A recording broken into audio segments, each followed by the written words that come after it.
Have you given any thought to the true source of your power and how to reclaim that through surrender?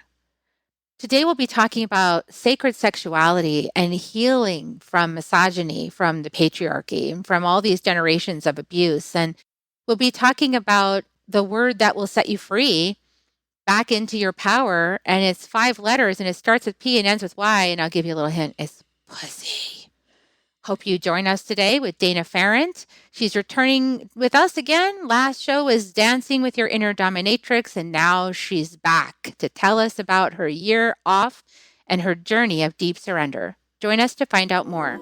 Soul Nectar Show, the Soul Nectar Show. You're invited, delighted to discover who you are. Anything is possible if you believe.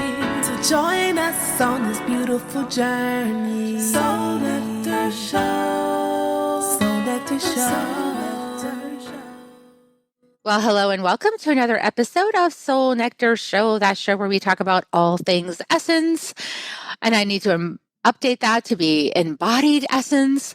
I'm your host, Carrie Hummingbird, and I love having these conversations week after week and coming to you and sharing from the heart, myself and my guests, about all these really precious transformations and realizations and embodiments that are happening on the planet for many of us right now who are waking up and decidedly choosing to wake up on the planet. And of course, we also know that there are those who just deliberately refuse to wake up and are, kind of stuck in some kind of quagmire of these old misogynistic, racist patterns on the planet that just, I've got one in mind right now that happened in Kansas City. And it's just so, in the middle of the quote, heartland.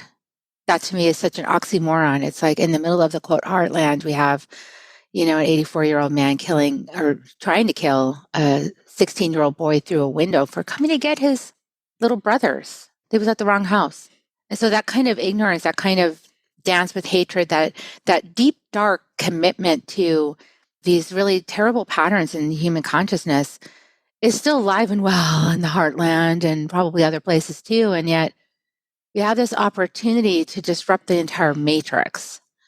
And I know that those of you who've been listening to me for a while, you know that I'm committed to exposing the matrix and all the places that it lives and all the ways that this matrix has suppressed and controlled people. And one of the largest and oldest are two I just mentioned, right? So it's like really like this one about your skin color is not like my skin color, therefore I can kill you.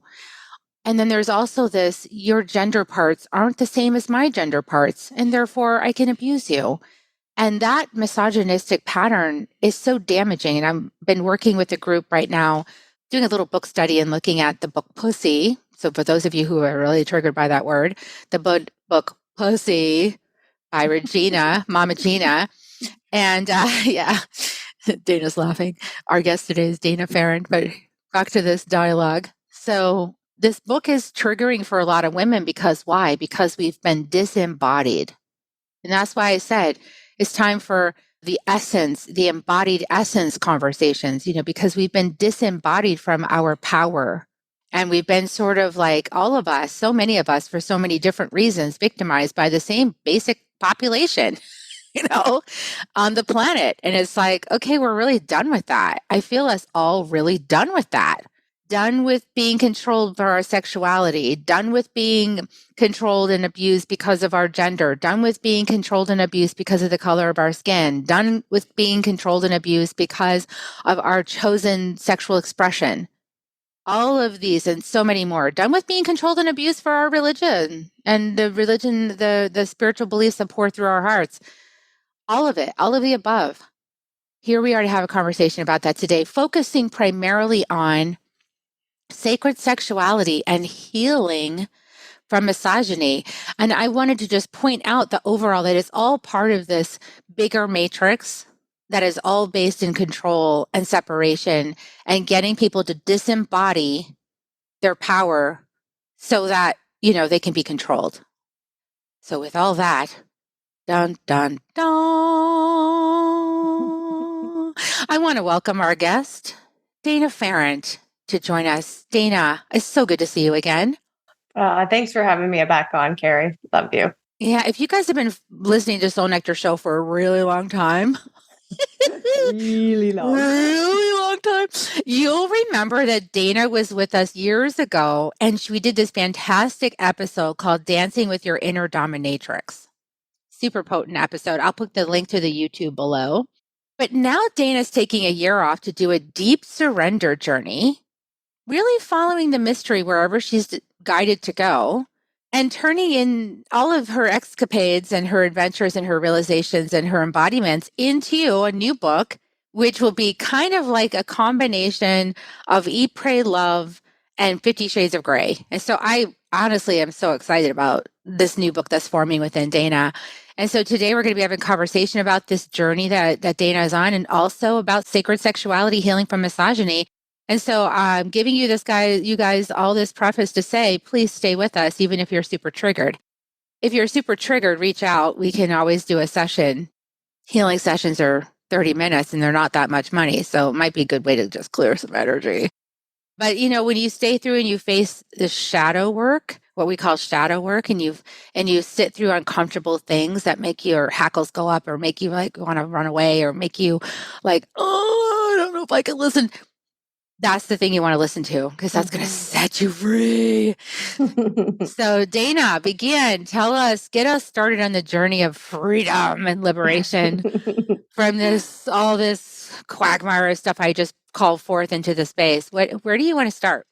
Let me just give a quick background as to how I ended up in this journey. So basically, for a number of years, I've been getting a little tap on the shoulder saying I need to stop being such a control freak.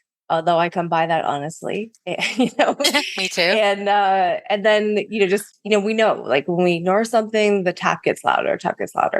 So finally, I got the nudge of like, I need to just unplug from everything, take a year, and go. And it's my time to learn to really drop in and let go of control.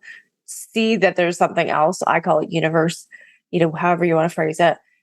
That there's something else that has my best interest at heart. And in fact, it's better if I hand it over. If I'm not trying to control the outcome, I can actually get a better outcome than when I'm supposedly in control. So that's kind of the premise of it, is that I did that. So I'm about 9 months into this journey as we speak. So I've got a little bit left in my 1 year, my committed 1 year. I may continue being a nomad for after that, but so basically, I sold my house to my ex. I got rid of all my possessions except for, a few boxes and hit the road. So, wow, that's so brave. I mean, you left your safe space and wandered off into the unknown. Yes. With a couple of boxes of safe stuff. Wow. How did that feel? Like, how did that feel when you first did that? I would say quite honestly, the first bit of it. So it would be like a year ago, January, when I was kind of separate myself from the house and the big pieces of furniture and my cats. Those were hard. Those were really hard because there was all the constructs around, you need to have a house. And if you don't have a house, you don't have security. And if you don't have security, then what are you going to do when you die and you get old? And then all this stuff that you would say is in the matrix is there. So that pounding in. And then being willing to let go of it. I had to really drop in. When we talk about shadow work, I'm a big one for shadow work too. So for me, it was being willing to really just embrace, like, okay, so I end up a homeless bag lady. Okay, great. Come to the place where I'm like, I don't choose that to happen, but I can embrace it if it does. And then there's the freedom, because then after that, it was easy. I just started letting go of stuff, got to the place where I'm like, if I can't sell it for at least $100, it's going on the corner, because I lived right at a corner. So everything I put at the corner would just disappear within an hour. So I put so much stuff. My neighbors got some good bonus, good stuff up there. But it was liberating when I finally got to the place where I was willing to lean into that and say, okay, even if the worst happens, which wasn't going to happen because I'm not broke, but even if it did, I'm like, I'm okay. Yeah, but that's a primal fear. I actually want to point out, like, for everybody listening, that fear of being homeless is a primal fear. And the judgment against it is so huge, right? Like, it's like, oh, get a job, I mean, you're just looking for handouts. Or, I mean, there's so many judgments towards homeless people. Like, oh, you must be just mentally insane, or there must be something wrong with you. You're scary. I got to stay away. There's so many judgments. And what I found interesting in my own experience was years and years ago, I was going to Unity Church out here in Austin. And on the way to Unity Church was this stoplight where the homeless people always used to ask for money routinely at that stoplight. And I started noticing on the way there, on the way back, like, how was I reacting when there were homeless people? Like, did I avert my eyes? Did I pretend I didn't see them? Did I give money if I had money in my car? Did I have anything in my car to give them? Like, did I have any like extra food or waters or anything like that I could just hand out? And I caught myself so many times running short, like, no, I don't actually. I'm not prepared for this. And I live my life on credit cards, so I don't have any money. And it's like that awkward feeling of like, I want to help you, but I can't. And then what do I do, in that moment?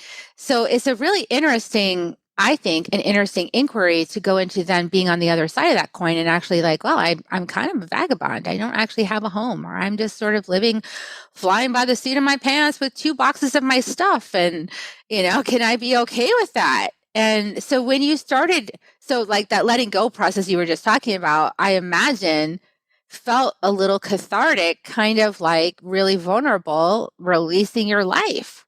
Yeah, absolutely. And that, like I said, that was the challenging part. Once I got the momentum, then it was like, oh my goodness, this feels great. And so then I was ready to just, every week I would be willing to let go of more, and I let go of more and let go of more until I, got down to the level that was like bare bones of stuff that, stuff I can't replace, sentimental, or stuff that was, it made sense to keep it, but, that was very little in the grand scheme of things, considering how much stuff I started with. And of course, there's a whole rabbit hole we can dive into about what that showcases of, the stuff that we keep and whatnot. But that was the biggest, that was the first big letting go. And then just kind of bring it around, because we were wanting to talk about this sacred sexuality and misogyny. So as I've been going on this journey, it has been, deepening my exploration into sexuality. And of course, my background as a dominatrix and being full into the kink world, I'm probably more advanced, if you want to call it, than a lot of people. I'm a lot more aware than a lot of people about sexuality and variations. But even for me, going out on this journey, there was a theme that started building fairly quickly. And it was in around this feeling like I'm obligated in some way when someone's turned on by me, or they feel like they want to talk with me, they want to chat. There's this piece. And for me, that comes from my upbringing. So this is a little heads up for everybody listening. I grew up in a religious cult. So for me, the programming to be at the beck and call of a man was instilled from a very young age. And so this idea that I am obligated was a real piece for me. So me untangling from this misogyny thing is like, it's been bigger than I think for some people. Some people can kind of just recognize it and go, well, of course not. But for me, there's this like hole of like, oh my God, I'm obligated. He's turned on by me. That means I have to have sex with him, which is crazy, right? But it's there. And so it's in untangling from those pieces, untangling from the programming that I had about if you were dressed sexy, that meant that you wanted to be raped. That was a message that was given to me. I mean, my stepmother blatantly accused me of the assaults being my fault because I wasn't wearing enough clothes. Like that messaging. So untangling from that and being willing to go out and walk the streets of, Montreal in September wearing my sexy outfits was this really big piece of pushback against that whole society and system. That's really powerful, actually. There's a lot of judgments that come up when you're start to be expressive in that way. I noticed. I also had the programming that if a man, was interested in you, then that meant you had to sort of entertain it. And then there was like this weird exchange, right? So the man would give you something or buy you a drink or something like that, or do something nice. And then there's sort of like this expectation that you're supposed to give something back in return now, or like kind of go along and laugh or giggle and, sort of play along with his little game he wants to play. He's all into his excitement about you. And that if you don't do that, you're a bitch. And that if you're single, you really can't do that. It's not okay to not play. Yes. Like if you're Yeah. married, then you have an excuse, for not playing Yes. the game. And then Yes. you're lauded for not playing you're lauded for pushing back and saying, no, actually I'm Well, yeah. married. But like, then you can get away with it, right? But if you kind of like are single, then you have to be inundated by this unwanted attention, or by maybe some of the attention's wanted, but then it's like this bigger intrusion into your space that you're supposed to Mhm. just accept. Yeah. To me, like there's the overt misogyny. We're all very well aware of the overt stuff, but I think for me in this journey, it has been, diving in deeper to the minor ones. So, Montreal and walking the streets in my sexy outfit, that was kind of more overt. And then the last couple of months, it has been this piece of, even for a man to like reach out and he's like, hey, I just want to chat. I want to be your friend. I'm curious about you. Right. Because of course, in my background, the domination, lots of people are curious. Like I could spend 24/7 talking to people, but it's like, where's my choice? Did you ask me if I wanted to chat? Did you ask me if I wanted to be your friend? No. There's this assumption. And granted, like this is how men are raised. They're raised to, let's just like, they don't ask, they just command what they want. And all the power to them. And here's where the switch needs to happen. So I think for a long time, I know for me, I wanted it to be that they would change their behavior so that I would feel safe. And now I realize they don't have to change their behavior. I just need to stop reacting. So you can ask that you want to talk to me, you want to chit chat, and I don't have to respond. I can just block without giving any explanation. And this sounds so logical, Carrie. Like I say it and I'm like, that's fucking obvious, right? Sorry, didn't ask if I could swear. That's okay. You can. It's fine. Okay, I'll mark good. it explicit. But this idea that I don't have to explain was like earth shattering for me. I was like, oh my God, I can do that. And it's been mind blowing. So in case there's anybody listening who has the same level of programming that I do, yeah, you do not even have to explain nothing. Yeah. And that is really fascinating, that decision point to no longer give your energy to someone else's desires Mm-hmm. or perspective, and that you can just let them kind of sit in their own stink because they created it anyway and it has nothing to do with you, and just go, well, have fun with that. I'm going I'm going to go live my life, right? Like I'm not down for that. I think Yeah. that's the key point that women, took me half my life to figure that out, right? In my marriage, which I thought I had to, right? Because in marriage, there's like this contract, like you're supposed Mm-hmm. to. If you're married, then you have to keep your husband happy. Otherwise, he'll go looking. Oh yes, love And that then, so if he saying. cheats, it's your fault because you didn't you didn't keep him at home, with good cooking and nice, submissive behavior. And Right. so it's all your fault if he goes and cheats. And of course, I went the opposite direction. I went and cheated. Anyway, I had my sexual revolution, and I was like, "What? I didn't know that could happen." Oh, so I think there's a lot of messy boundaries between men and women. Yeah. And I think my stance with this today is that to realize that for me, I'm the one that gets to dictate. I don't have to wait for anybody else to have good behavior. I don't have to wait for any of the rest of the world to catch up with this. And for me, like going into the shadow side again, it's for me to be okay with anybody being turned on by me. That's okay, right? It doesn't mean I'm unsafe. Because if I remove the obligation to do anything, then I don't need to do anything about anybody being turned on. And I'm like, can just be like, hey, go enjoy that. Have fun. I Yeah, don't need to get angry. that is really pivotal, actually, because what I realized along the way in looking at myself and my reactions to people's attraction to me is that for a long time, I was uncomfortable with that. And so I would change the way I dressed and the way that I acted so as to sort of like make myself less attractive or less desirable or invisible so that I wouldn't be potentially targeted for cat calls and things like that, which always made me really uncomfortable.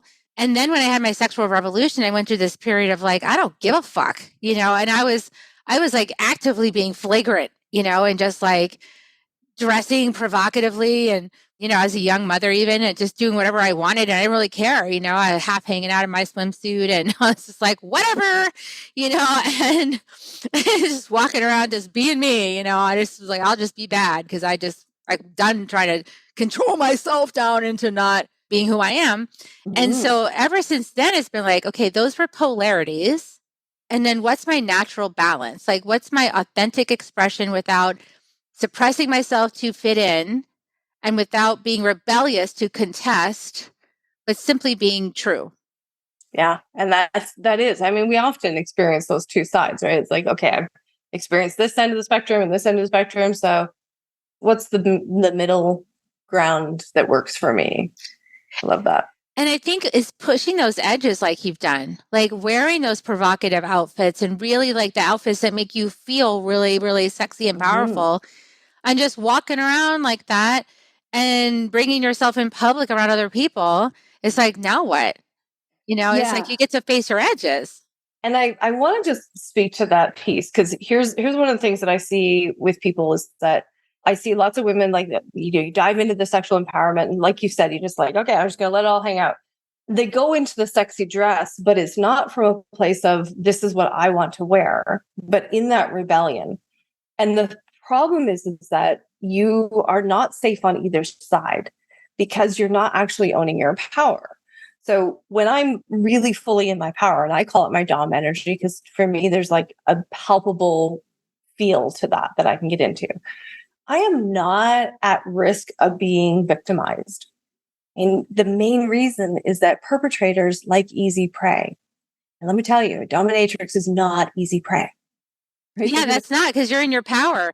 Right. And so it doesn't matter what I'm wearing. I could be wearing the sexiest, sluttiest outfit, or I can be dressed like a nun.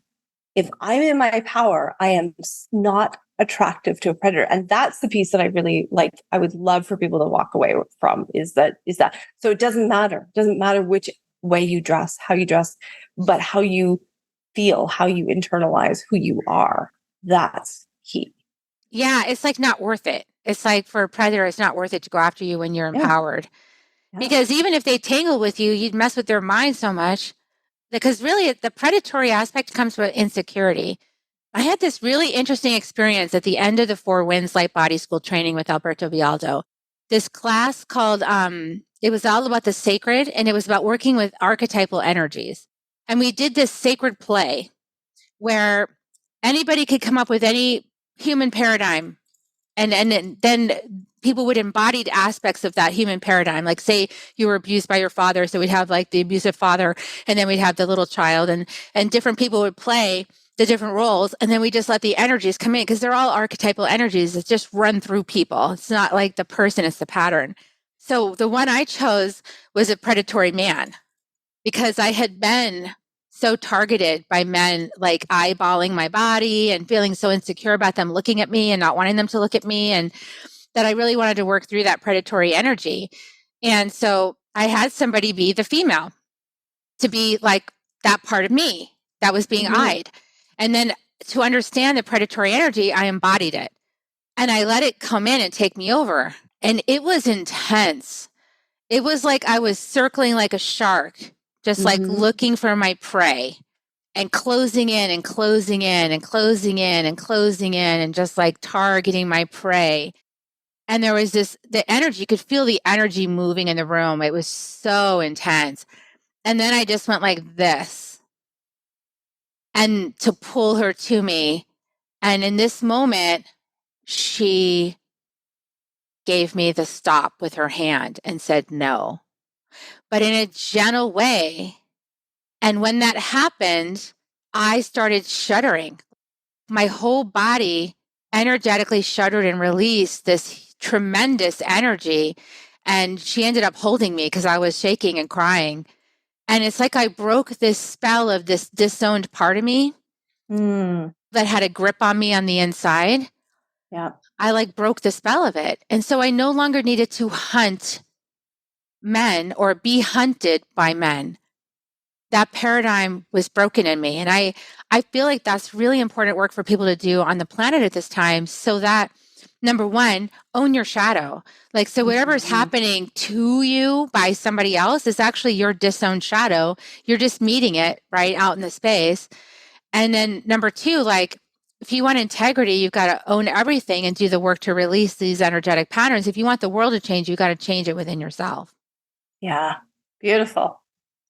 I love it. I love it. There's so much beauty in doing the shadow work. I love that side, and it's uncomfortable as all get out while you're in it. But I don't know about you, but I'm at the point now where I've done so much personal development as extreme sports that now I get kind of excited. I'm like, oh, that feels really uncomfortable. This is great. Yay! It's super uncomfortable. So good. But to me, I liken it to time in the dungeon, in that, like, in the kink world, you have the ability to associate pain with pleasure. And I'm really leaning in more and more that people, it's a way for them to start to recognize that, pain and pleasure exist in the continuum in life. We're never able to experience pleasure all on its own. There's always a bit of pain that goes with it. So when we open up our definition of pleasure to include pain, now you open up your life to include the full spectrum. And that's, to me, one of the beautiful, beautiful gifts of kink work, when it's done well, is opening up those experiences, is opening yourself up. And so, now when I go to do shadow work and it feels really uncomfortable, there is more connection to the fact that, like, okay, on the other side of this is the thing. So let's just keep breathing and go. I love that. And to me, what that signals is when a person, the more that you become available to the pain and anybody, what happens is that you become available to be embodied. You become available to be in your skin down to your toes. And the deeper you get in your skin, the more present you are to your life experience. And the more present you are, the more powerful you are, which is why the matrix has it all set up so that you won't be in your power. You won't want to get in your body. You'll disembody, you'll disown your body. You'll get, usually from some early childhood experience, get totally disembodied, right? And so not even be in your body and then be told, oh, it's bad. Your body is bad. So then shame your body, not want to be in your body. And then, all the things. So, like, don't feel emotions. Emotions are bad. Oh, okay. Well, now I'm not supposed to feel those. And then here, take these pills and numb everything. Okay. Well, then I'm not feeling myself. It's like everything in the matrix is set up so that you will not feel pain. And if you do not feel pain, you will not feel pleasure. Yeah. And pleasure sets you free. Pleasure is pussy. I mean, pleasure is power, right? Yeah. That's what that is. Absolutely. Which again is, also another piece about the dungeon, is that you start being intentional about bringing people into their body. That's part of why the pain is there. The pain is there to start. It's that wake up of, like, boom, let's get you in your body. Hello, do you feel that? Oh, okay, now some pleasure. Oh, look, it's a little more pain, right? It's that embodiment piece. It really is. It's a great word to describe it, because getting to a place of surrender, which to me is the ultimate goal of kink sessions, is to get people to what we call subspace. And subspace, some people would call, like, highly evolved meditation, transcendental meditation. When you reach that point of oneness, stillness, those kinds of things, that can also be achieved in the dungeon, sometimes faster, by dropping them in to this cycle of pleasure and pain and getting them really connected again, because it's a quick way to embodiment. Yeah, and because instead of recoiling from the pain and trying to numb out from the pain, or trying to distance or run away from the pain, or like get out of the pain, you're going in. Like, going into the pain is where all the wisdom is. Heading in there, and not too quickly, because some things are really super traumatic. So you've got to, I can do it the other way, right? Like, push myself too hard and then, like, have a bounce back. So it's like learning how to navigate with grace, to go into the pain with grace and ease and flow, deeper and deeper, steady. and deeper opens up a continuous flowering of that pleasure and a continuous flowering of your consciousness. I think, because I think that's the path of enlightenment, is to know that the pain is there to help open you up to the wisdom that you've been missing that would help your life be more wonderful and graceful and beautiful and pleasurable. Mm-hmm. Yeah. That was Love it. cool. That just came through. I like those words. I start channeling words, Dana, and then I'm like, ooh, I like those words. I know I do that all the time. I'm like, ooh, that was brilliant. Oh, what was that? I gotta go. Down because that was Listen, really good. I need a meme. I need a meme that says that. Yeah, this is also part of what happens. And it's so cool to recognize it finally, right? Because you've been on a journey, you've been walking the journey, you've been living your life, and all you've been doing is, if you're anything like me, Dana, is like, oh, that hurts. Okay, I need to do something with that. At some point I want to make that stop. So how do I do that? And so the question becomes, how do I make the pain stop? And when you finally learn to go into the pain and then the pleasure opens up, right? You realize, and then long enough down this path, there's this like joy that starts to open up, like innocence, childhood, like delight. Mm-hmm. And that's cool when that happens, because then you're like really loving this whole, it's like a game now. It's like, oh, there's some pain. Let me go see what's in there. Yeah. It's not so scary. Now you want to go in there. And that's the edge of that comfort zone you're talking about. So you've been really courageous, Dana, because you have pushed all the edges, right? I mean, I know, tell a little bit about your story about how you pushed the edges, because you have totally pushed edges in your life in terms of like, oh my God. Yeah. give us, I mean, I know dominatrix, but like, give us like another couple of just morsels so people really understand what that means. Like that you're opened up your edges. I'd say the first big one was actually leaving the cult. So I grew up Jehovah's Witness, and my parents were very, very fundamentalist with it. So leaving that at 18, I had to leave everyone and everything, and that's bucking the system. Bucking the system when you don't have a good, strong support system to go to. So that was really big. And then, of course, becoming a dominatrix really has challenged people. Even this journey that I'm on, like people are like, well, where are you going to go? What's on your bucket list? I'm like, it's not my bucket list. That's not what we're doing. I don't know where I'm going. I don't know when I'll be back. Like it challenges people for me to not have something, and I remember I had a couple of like networking calls with these dudes, and we'll call them dudes because dude is anybody who can't listen. That's okay, dude. Okay. My dude. Version is he who thinks he knows. Well, the same, right? That's why I can't listen. So, so I'm talking with them, and they're like, "Well, but you're going to need clients while you're on the thing, so we're going to need to get you a funnel and get you this." And I'm like, "Okay, you didn't hear me when I said I'm taking a year off. I'm taking a year off," and that challenges people because I have this saying, the cult of business. And for me to now push up against the cult of business, because I am not doing things through systems or structures, any of that. I'm letting it flow in, right? I'm just like, Christ, I maybe post once a week on social media now, if I feel like it. I'm not doing it right. I'm not doing anything right. And that's as a result of having taken this year to unplug. It's taking time to gradually, systemically disconnect from the cult of business so that I can really tune into what my wisdom is. And here's the great thing. I want to put this out for anybody listening. If you think I'm like, yes, I'm crazy, wackadoodle. But I love this. Right. I love this. Tell great us. Shit. Yeah. So now I'm getting inquiries for clients before I haven't changed my website. I barely changed my LinkedIn profile, nothing. But people are finding me. They're finding me because I'm leaning into what it is that I'm going to be doing. That's why they're finding me. So what if it's not the systems and those freaking constructs at all, but it's just a matter of, because when you look at people, okay, I don't know if you see this, but I see this all the time. I look at people who follow their journey, and then all of a sudden something clicks, something turns, and then boom, they take off.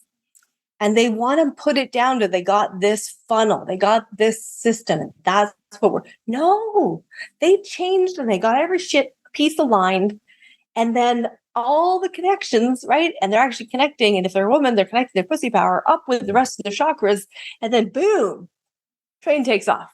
Because I say train, like imagine your body is the train to get somewhere, okay? Head, is the engine.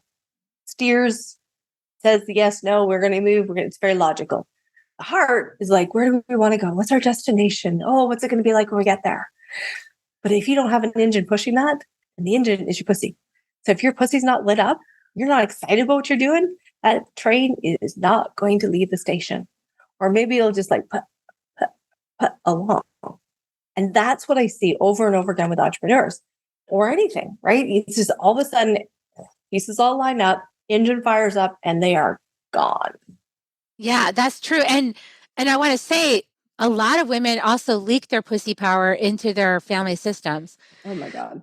As a mom, I saw that trap and I was like, that seems like a big trap. You know, I'm there for my kids and I'm not going to slow down on what I'm here to do in this lifetime plus be a mom, right? Yeah. And it's a balance, right? But yeah, if you're not aligned to your own power, then you're giving it away to everybody and everyone to get a tiny little scrap of validation, attention, or love in return. Right. That's what so many women are doing. And they're not even in touch. And then they're depleted and they're exhausted and they're wondering why they're burned out. You're burned out because you're focusing on here while all the power is draining out and you don't have access to your true, authentic yes. And your pussy is driving the car. So your pussy slows everything down. Like, no, you're not really getting it yet. No, you don't really understand what's going on here. No, it's really my world. No, you don't really understand yet. And you're not going to, until you get aligned with her, you're not going to get it, right? I mean, that's just. Yeah. That's what I see over and over again. The women that I see that take off, it's because they've connected all those pieces. They found that drive, that motivation, the alignment, all of it. Just, go for it. You know what's so funny, Dana, is like as a woman in connection with pussy, it doesn't matter what outfit you wear. Everyone's like, I love that outfit. Have you noticed that? Mm-hmm. Like I'll wear these pants. Like today I got on, I mean, these are cool pants, but they're like my Mariposa pants. They'll be like, I love your pants. So like to make a point to come over and be like, I love your pants. Or I'm thinking, no, it's just you love my pussy. Like it's just, it doesn't really matter what I'm wearing. Like you just love the energy that's being emitted because I'm in touch with myself. That's it. You just love it. And it feels good to be around somebody that's in touch with themselves, that's accepting and loving themselves, right? Especially it's like on the planet, humanity's got so many shut down women that aren't in touch with themselves. It feels good when somebody finally is authentically in touch with themselves and not using it for manipulation, but just in touch, right? Yeah. And it's so true. And that's where, kind of bringing this back around again, I think if women start to recognize that it is really, connecting with your pussy, connecting with yourself, getting your sexuality, because that's all part of it. Like we can't do embodiment work without being in touch with our sexuality. We are sexual beings. That's my rant. I don't think you can be all enlightened and cut off your sex. That's like, what is the point? I don't understand the point. People have tried that. Monks and nuns have tried that. Has it worked? They just get really angry and then they start abusing little kids. Exactly. So, that didn't work. So how about we go back to being pagans and, have some good sex? But no, it's like when we have more and more women really understanding this and getting to a place where it's like, I love my body. I feel in control of my body. I feel empowered to say no. I will say no. And even to the place, and I would, with the risk of triggering people, to know that even if something does happen, even if you do get raped, that you are not a victim, that you can have that happen and say, okay, that was a shitty thing to happen. I didn't like it. But I'm going to continue to go out and be a powerhouse in the world because I am not a victim. Right? When we start to really own it to that level of like, yeah, you may be able to fuck my body, but you're not going to fuck me. And that's a powerful word too, because you can fuck my body, but you cannot fuck me. Right. And that's to me is like that differentiator of like, because then we're not afraid of these things happening because it's like, doesn't matter what you do to my body. You cannot get to me unless I allow you to get to me. That's the ultimate power. And getting to you has to do with being a victim or going back to life is happening to me and it shouldn't be so. And how dare you and anger, like anything that you let bring you down into that spiral. And I'm with it because I don't bypass my feelings, right? So I'm not saying that anybody should ever bypass your feelings, but it's like, if you're angry, feel the anger. If you're feeling rage, feel the rage. If you're feeling hateful, feel the hate, feel everything. Just don't act from it, because that's where, when we act or speak from that, is what happens inside. We kind of lose a little bit of our power when we do that, and we can always reclaim it. But I think what you're talking about is like not letting anything take you to that place where you would stop being your authentic power in the world to be something else out of reaction. Yeah. Because I think what's misunderstood and why women always got labeled a bitch when we were trying to assert ourselves is that there were no role models to be in the place, in the world of power without being loud. And so those early days, like it's only been 100 years women have been in the workforce. It's not that long, if that. So for us to have this role model of like, okay, I'm going to go out there, I'm going to be powerful. What we've had is we've had women who have had to like go in and be aggressive and be assertive. And now there's a space and an opening where it's like, I can go in and I could be powerful without saying a word. And this is the thing that I love from like the dominatrix. And when I'm teaching people about their, claiming, even if it's claiming your inner dominatrix, you don't want to like pick up a whip, but to be able to walk in a room and without saying a word, have people turn and look at you because of your energy. Because of who you're being. Yes. Then you're in your power. Yeah. And you can also enjoy it. And then you become that space of transformation. Yeah. You become the space. And this is that work I keep mentioning to everybody, the work of Jennifer Huff, she talked about in my book, The Second Wave, where your photon beams of light are emitting from your body all the time with everything you've claimed within yourself. And we know that with heart math, that anybody in resonance with the earth, with their heart, can bring others into heart coherence as well. And it's heart coherence actually that is the medicine on the planet. So when you're grounded, I think my experience of realizing how grounded I am in my pussy, like I didn't even realize that is what creates a safety. And when you're in that safety, it's like, you bring other people into the safety too. And then the fear patterns don't have as much power. Mm-hmm. The true power has the power now. Yeah. There's nothing to fear. Exactly. There's nothing to fear. And it's amazing how the energy of a woman with regular flushing of orgasmic pleasure through her body creates this allure for God, source, creator, whatever, universe, whatever you want to, whatever word you want to use to describe the one thing going on here. Allah, Yahweh, universe, cosmos, Mother Earth, I don't care, whatever you want to call it. But that creates the presence of that on the planet. Yeah. Well, the sexual energy is the life force energy, your prime creative energy, all it is that source. It's the source of everything is the sexual energy. Mm-hmm. And so when we start embracing that and allowing that to flow through, especially as women, because we're built and wired in such a way that we are vessels of receiving pleasure. Right. So nice too. The only purpose for your clitoris is pleasure. So it kind of makes sense that we should probably have a lot of it. That's my justification. I think so too. I agree. The more, the better. I do want to just like interject on, for anybody who's listening, this is not about needing to be partnered. There's tantra for one, there's self-pleasure, there's also, energetic orgasms if you're in a space physically that it's uncomfortable to, like, there's lots of options of receiving orgasmic pleasure without it being monogamous, straight sex. I want to piggyback on that. And first of all, I want to say, with what I'm about to say, it's really none of my fucking business. So I want to say that first. It's none of my fucking business.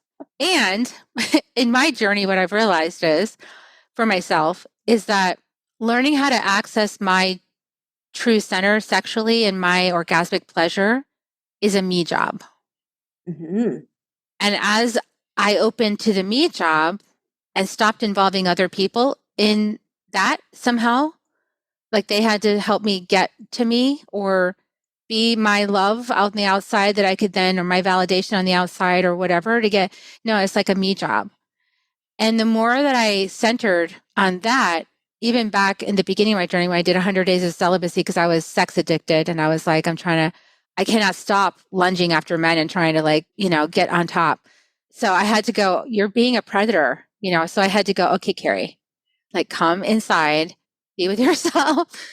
It's inside. All the love and everything and the pleasure is inside of you. Just be with yourself.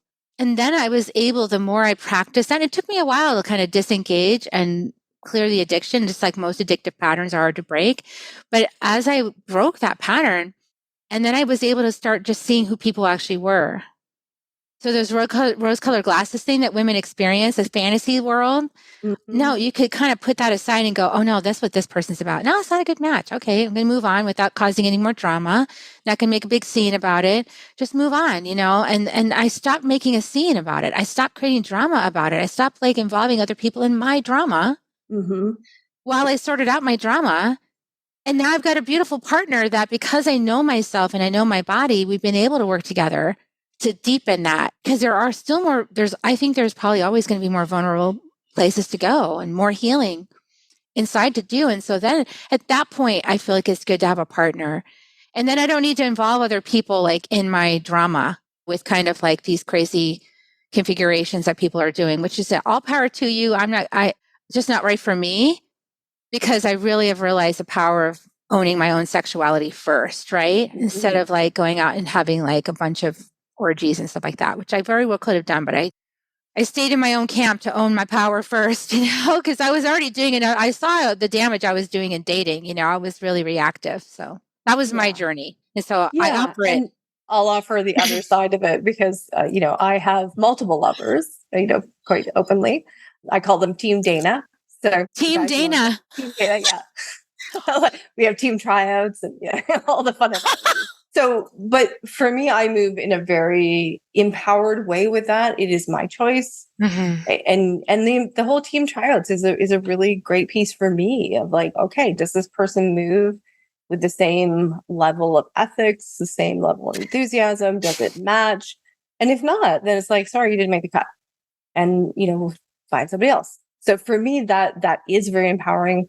But I've done a lot of healing to get to a place where I can move with these things from a very different space than they were when I was in my 30s. That was a disempowering movement with all of that dynamics. Yeah, I'm glad that you said that.